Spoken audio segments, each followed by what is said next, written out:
여러분 안녕하십니까. 대전 국민은행 강도 살인 사건 피의자 이승만과 이정학이 사건 발생 21년 만에 피해자와 유족들에게 사과했습니다. 특히 이승만은 이듬해 발생한 대전 현금 수송 차량 4억 7천만 원 탈취 사건도 자신이 저질렀다고 털어놨습니다. 하지만 이승만이 자백한 추가 범행은 살인 혐의가 없는 절도 사건으로 공소시효가 지난 2008년 만료됐습니다. 김철진 기자입니다. 21년 전 국민은행 권총강도 살인 사건의 피의자 이승만이 대전지검으로 이송되기 직전 그 모습을 드러냈습니다. 사건을 계획하고 은행 출납 과장에게 총을 쏴 숨지게 한 주범 이승만은 고개를 숙인 채 피의자에게 사과의 말을 건넸습니다. 저로 인해서 피해를 받으신 경찰관분 운명을 달리하신 피해자분께 진심으로 죄송하다는 말씀을 올리고 싶습니다. 심경을 묻는 질문엔 지금은 죽고 싶은 심정밖에 없다며 언젠가 죄를 받을 줄 알고 있었다고 말했습니다. 왜 부인하다 이제서야 시인하셨죠? 심경 변화 있었습니까? 언젠가는 제가 지은 죄를 받을 줄 알고 있었습니다.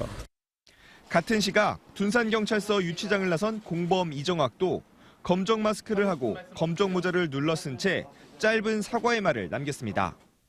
피해자랑 유가족에게 할 말씀 없습니까? 피해자분에게 깊이 사죄드립니다. 21년 동안 본인이 안 잡힐 줄 알았나요? 국민은행 강도살인 사건보다 2달 앞선 경찰관 총기 탈취 혐의는 공소시효가 이미 지났지만 살인의 경우 공소시효가 2015년 사라져 처벌이 가능합니다. 진술이 구체적이고 신빙성이 높기 때문에 충분한 증거 능력을 갖고 있습니다. 유죄 입증하는 데는 큰 지장이 없을 거로 판단됩니다. 한편 이승만은 지난 2003년 대전은행동 4억 7천만 원 상당의 현금 수송 차량 탈취도 자신의 단독 범행이라고 검찰에 송치되기 직전 경찰에 추가 자백했습니다. 길가에 현금 수송 차량이 보여 차를 훔쳐 달아났다고 밝혔는데 아직 자세한 경위는 조사되지 않았으며 공소시효도 끝난 상태입니다. 경찰은 다른 범죄의 연관성도 수사 중입니다. 사건을 넘겨받은 검찰도 15명으로 구성된 특별수사팀을 꾸려 수사에 만전을 기한다는 계획입니다. TJB 김철진입니다. 지역의 수건 사업이던 호남선 직선화 사업이 얼마 전 정부 예비 타당성 조사를 통과했죠. 특히 용산발 KTX가 육군 훈련소가 있는 신연무대역까지 연장되면서 침체된 서대전역 부활에 대한 기대감이 높아지고 있습니다. 논산 계룡의 접근성이 좋아지면서 충남 국방산업 클러스터 구축도 급물살을 탈 전망입니다. 양정진 기자의 보도입니다. 한때 하루 60편이 넘는 KTX가 통과하며 교통도시 대전의 한 축을 담당했고 호남과의 관문이었던 서대전역. 2016년 개통된 호남선 KTX가 서대전역을 경유하지 않으면서 현재는 하루 오가는 KTX가 20편에 불과합니다. 하지만 호남선 직선화 사업이 정부 예타를 통과하면서 서대전역 부활에 기대감이 높아지고 있습니다. 대전시는 열차 운행 속도가 시속 40km 이상 빨라져 서대전역에서 논산역까지 소요 시간이 13분 이상 줄어들 것이라며 호남선 이용객이 하루 1,200명 이상 늘 것으로 내다봤습니다. 용산발 KTX 종점이 서대전역에서 논산훈련소 인근 신연무대역까지 연장되면서 서대전역 KTX 증편을 위한 명분도 마련됐습니다. 실제로 논산훈련소 입영장병만 매년 12만 명, 면회객 등 방문객은 130만 명으로 추산돼 2027년 사업이 완공되면 서대전역 통과 KTX가 현재보다 최소 2배 이상 늘어날 가능성이 높습니다. 이용객 숫자가 늘어나면 KTX 증편이 이루어질 걸로 예상합니다. KTX 증편은 지금보다 한 2배 정도까지 늘어날 수 있을 것 같고요. 그렇게 되면 서대전역도 활성화되겠죠. 수도권에서 논산, 계룡까지 접근성이 좋아지면서 충남 국방 클러스터 구축에도 파란불이 켜졌습니다. 서울 용산에서 논산까지 1시간 30분 내로 이동 가능해 국방대와 육사의 논산 이전 추진은 물론 국방산단 기업 유치에도 큰 보탬이 될 것으로 기대됩니다. 국방산단에 입주하는 그 업체들도 이제 단순한 중소기업 개념이 아니라 좀 규모가 큰 대기업 차원에서도 시너지 효과를 발생할 수 있다고 보는 거죠. 다만 단순한 선형 개량만으로 기대 효과가 현실화되지 않는 만큼 충청권 광역철도와 메가시티 등 경제적 파급 효과를 극대화하기 위한 충청권의 공조 강화가 더욱 강화돼야 한다는 지적도 나옵니다. TJB 양정진입니다. 제11호 태풍 흰남노가 북상함에 따라 대전과 세종, 충남도와 각 시군이 재해대책과 도로, 농업부서를 중심으로 긴급 대책 마련에 나섰습니다. 지자체들은 경보시설과 신축 공사장, 도로 공사장, 산사태 취약지, 하천 주변과 주요 농작물 재배지 등 태풍 피해가 예상되는 시설을 사전 점검하고 있습니다. 태풍 흰남노는 6일 오전 경남 남해안에 상륙할 예정으로 충청 등 전국이 영향권에 들게 되며 상륙 전부터 많은 비가 예상되는 가운데 역대 가장 강한 상태로 상륙할 것이라는 전망도 있어 기상특보 발효 시 외출 자제와 산사태 등에 대한 주의가 요구되고 있습니다. 오늘 오전 4시 34분쯤 세종시의 한 아파트 화단에서 세종시청 소속 30대 공무원 A씨가 숨진 채 발견됐습니다. 경찰은 주변 CCTV 영상과 유서 등을 토대로 극단적인 선택을 한 것으로 보고 정확한 경위를 조사하고 있습니다. 앞서 지난 6월에도 세종시 소속 20대 공무원이 극단적인 선택을 한 바 있으며 당시 유족들은 이 공무원이 업무 과중에 따른 스트레스를 호소했다고 주장했습니다. 요즘은 아파트와 오피스텔을 한 단지로 묶어 신축하는 경우가 많죠. 분류만 나눠져 있지 사실상 같은 공동주택인데 단지 안에 있는 국공립유치원에 입소할 경우 아파트 주민들에게만 혜택이 주어져 논란이 일고 있습니다. 충남 천안에만 이 같은 사례가 4천여 가구에 달하고 갈수록 크게 늘어나는 상황이어서 법 개정이 시급합니다. 김세범 기자입니다. 아파트와 오피스텔 500여 가구로 구성된 천안 신도심의 한 공동주택단지. 택지 개발 과정에서 상업용지와 주거용지를 분할해 분양한 것을 시행사가 한데 묶어 조성한 겁니다. 집안 내부 구조는 같은데 이런 명칭상 구별로 오피스텔 주민들은 80명 정원인 단지 내 유치원 입소에서 차별을 당할 처지에 놓였습니다. 민간으로 운영하다 단지 내에서 원생 70%를 수용하는 국공립유치원 전환에 나섰는데 현재 주택법상 아파트 주민 자녀만 해당되는 겁니다. 주거용지인 아파트 거주자만 대상자고 상업용지인 오피스텔 거주자는 단지 내 국공립유치원 입소에서 제외돼 있는 겁니다. 일반적으로 사시는 분들인데 그 자녀들이 오피스텔이라는 이유 하나만으로 그 국공립의 혜택을 받을 수 없다는 거는 좀 많이 불합리한 것 같습니다. 네. 천안 신도심 일대는 최근 아파트와 오피스텔을 한 구역으로 묶는 복합 주거단지 개발이 유행입니다. 올해 기준으로 4천여 가구에 달하는 데다 앞으로도 4개 이상의 단지가 건립될 예정이라 국공립 유치원 입소에 대한 법령 개정이 발등에 불입니다. 주택 규제를 받지 않는 주거용 오피스텔인 만큼 제한이 있어야 한다는 주장도 있지만 아이들에 대한 차별은 지나치다는 목소리가 높습니다. 현재 천안시 등 여러 자치단체에서 보건복지부에 건의하고 있지만 아직 요지부동인 상황.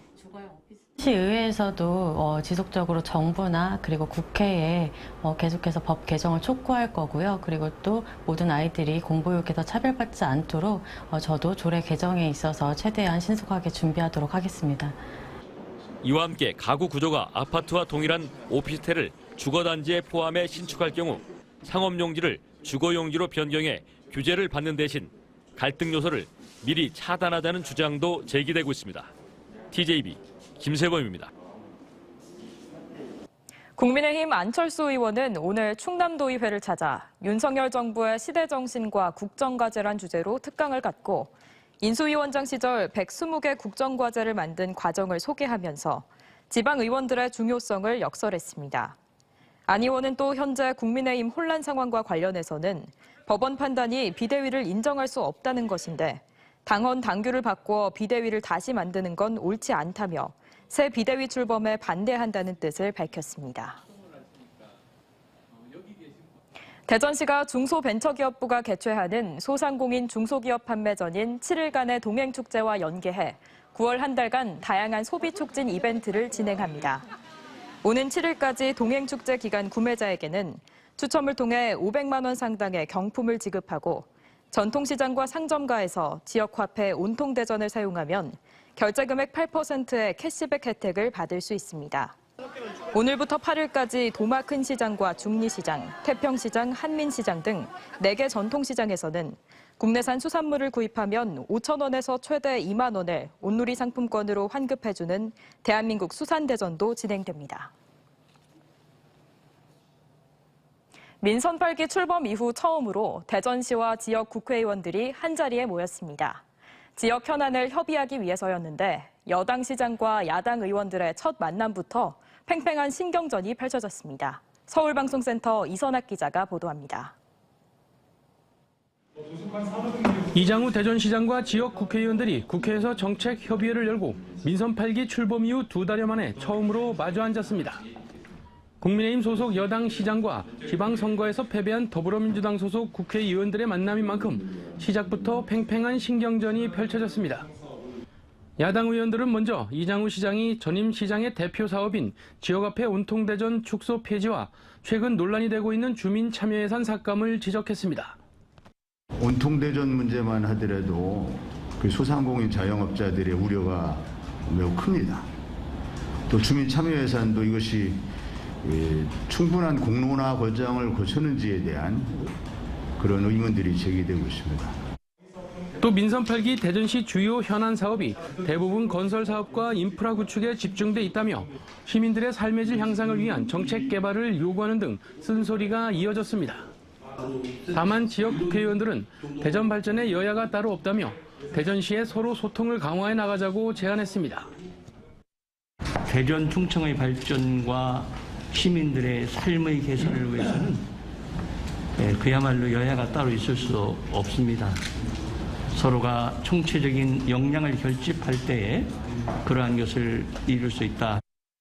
이에 대해 이장우 대전시장은 전임 시장의 온통대전 사업과 주민참여예산 사업에 일부 문제가 있다면서도 정책협의회에서 제기된 사항은 신중하게 검토하고 적극 협력하겠다는 의지를 내비쳤습니다.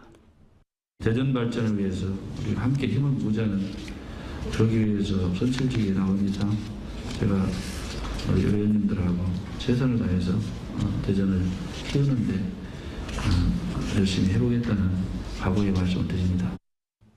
이와 함께 민선 8기 공약인 산업용지 500만 평 확보와 방위사업청 이전, 투자은행 설립 등 현안의 적극 협조도 부탁했습니다.